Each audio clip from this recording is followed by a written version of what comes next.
Hi అండి. ఎలా ఉన్నారు అందరూ? బాగున్నారా? నేనైతే చాలా బాగున్నాను. మీరు కూడా బాగుండాలని దేవుణ్ణి మనస్ఫూర్తిగా కోరుకుంటున్నాను.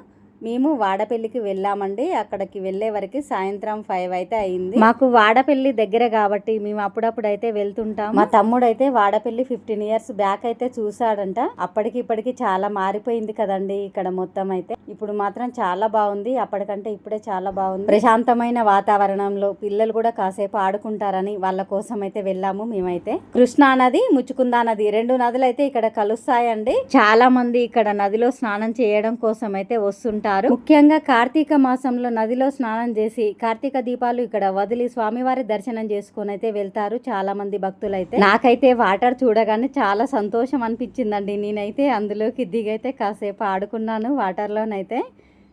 నాకు స్విమ్మింగ్ వస్తుంది, కానీ నీళ్ళంటే కూడా చాలా భయం అండి నాకు. ఎందుకంటే చిన్నప్పుడు కాలువలో పడిపోయాను, అందుకే నీళ్ళంటే నాకు చాలా భయం. అయినా ఈత నేర్చుకున్నాను.